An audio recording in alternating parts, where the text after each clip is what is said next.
अब अगला पार्टिसिपेंट दोनों ही साइड से 3 मिनट के लिए आप बोलेंगे, जिसके बाद हम जूरी मेंबर से उनका इनपुट लेंगे। तो अनुराग भदौरिया जी का ये कहना है कि ये देश रहना चाहिए उदारवादी, एक लिबरल नॉन लिबरल भी हमने इस देश में बहस देखी है, इसीलिए पक्ष में एक है तो सेफ है वाले नारे पर 3 मिनट का आपका विचार विमर्श। कागज संभल गए, सब कुछ सामने है। देखिए टीवी से ये फायदा है कि आपको इतना टाइम मिल रहा है तो आपको पता है 3 मिनट बोलना है, सब पेपर सही सीक्वेंस में होने चाहिए। शायरानसी जी, आपका समय शुरू होता है अब। नमस्ते। आज मैं एक ऐसे विचार आपके सामने पेश कर रही हूं जो भारत के हर एक नागरिक को एकता और सुरक्षा के सूत्र में बांधने का काम करती है। एक है तो सेफ है।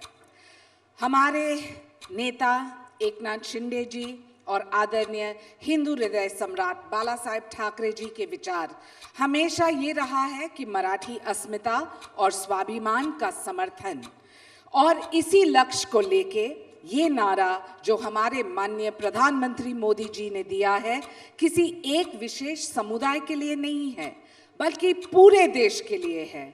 ये एक ऐसा संदेश है जो एकता को बढ़ावा देती है और देश की अखंडता और सुरक्षा के लिए एक महामंत्र बन गया है।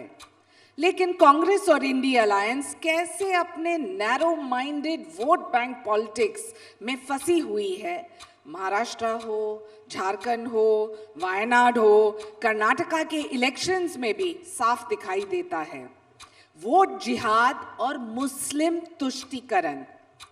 कांग्रेस और इंडिया अलायंस मुस्लिम तुष्टीकरण के लिए अपने एजेंट्स और एनजीओज के जरिए एक एजेंडा चला रहे हैं जिसका एक ही मकसद है, मुस्लिम वोट को अपने पक्ष में करना। महाराष्ट्र के इलेक्शंस के दौरान ऑल इंडिया उलेमा बोर्ड ने एक पत्र लिखा जिसमें कांग्रेस और महाविकास आघाड़ी से मुस्लिम समुदाय के लिए कुछ स्पेसिफिक डिमांड्स मांगी गई थी। कांग्रेस के लीडर्स ने उलेमा को विश्वास दिलाया कि उनके सरकार बनी तो वो मांगे पूरी की जाएगी। इसी तरह मराठी मुस्लिम सेवा संघ ने दुष्ट प्रोपेगेंडा किया। यूनिफॉर्म सिविल कोड हो, एनआरसी हो, वक्फ के खिलाफ भी भय फैलाने का काम उन्हीं का काम था। इस बार इस मंत्र के बल पर बीजेपी के महायुति अलायंस को, शिवसेना एनसीपी को 288 में 230 सीट जीत प्राप्त हुई। पिछले 50 सालों में सबसे बड़ा रिकॉर्ड यही रहा है।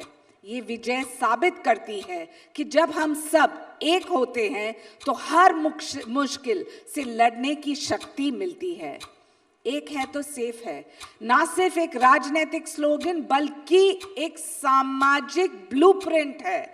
एससी हो, एसटी हो, ओबीसी हो, सभी को एकता के सूत्र में बांधने का काम है। ये मंत्र दिखाता है कि देश की मजबूती सिर्फ कोई समाज तक संबद्ध नहीं है, संभव है जब हम सब एक हैं।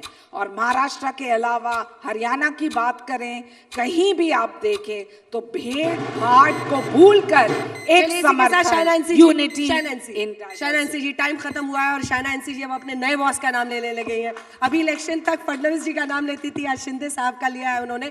लेकिन जो बड़ी बात वो कह रही है कि अगर आप लोग नहीं बटेंगे तो बीजेपी बढ़ेगी और बटेंगे तो बीजेपी घटेगी, वो यही समझा रही थी। अब आपकी बारी है, माइक उठाइए और मुमताज जी शुरू हो जाइए। विपक्ष।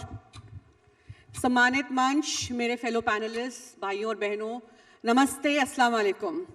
एक है तो सेफ है, पर किससे? दुश्मन कौन है यहाँ? Who is the enemy?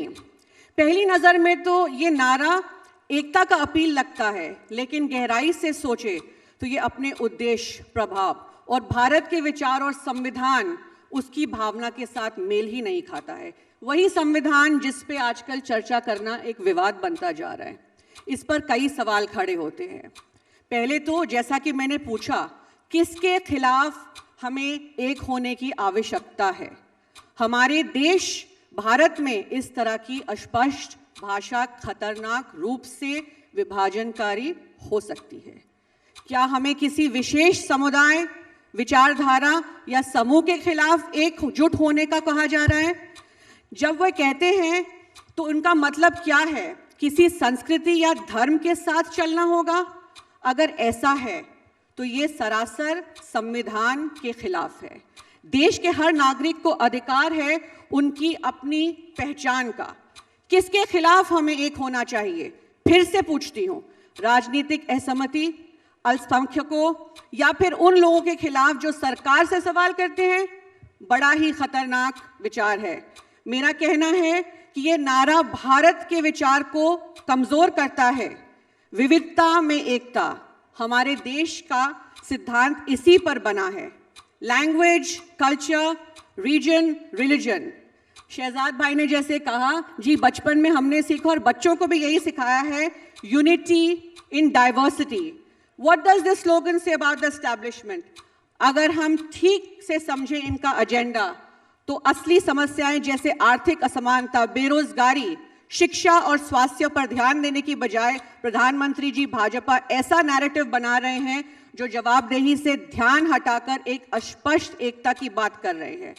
यहां मैं याद दिलाना चाहूंगी, सच्ची नेतृत्वता लोगों को हम और वो में नहीं बांटती, एक साथ लेकर चलती है, सबकी सुरक्षा और प्रगति सुनिश्चित करती है।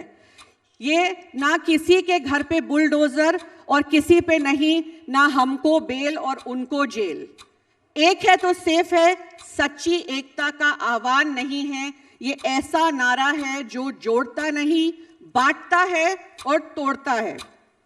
सच्ची एकता विविधता को अपनाने में ही, संवैधानिक मूल्यों की रक्षा करने में है, सभी के लिए न्याय का हक।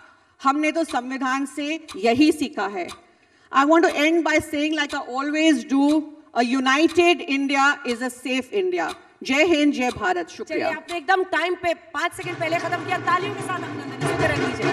अब देखिए, इन्होंने मिस नहीं किया था। शहजाद पूनावाला ने धीरे से कहा था कि अंग्रेजी स्कूल में मुमताज जी ने सीखा होगा एक नारा, तो अंग्रेजी वाला उन्होंने यूनिटी इन डाइवर्सिटी बता ही दिया। बिल्कुल बिल्कुल, एब्सोल्युटली याद है। पर ये याद रखिए, सिर्फ कंटेंट के लिए नहीं, अनेकता आपके प्रेजेंटेशन के लिए भी आपको मार्क किया जाएगा। जजेस आपको अपने प्रेजेंटेशन और फायरी अंदाज के लिए भी मार्क करने वाले हैं।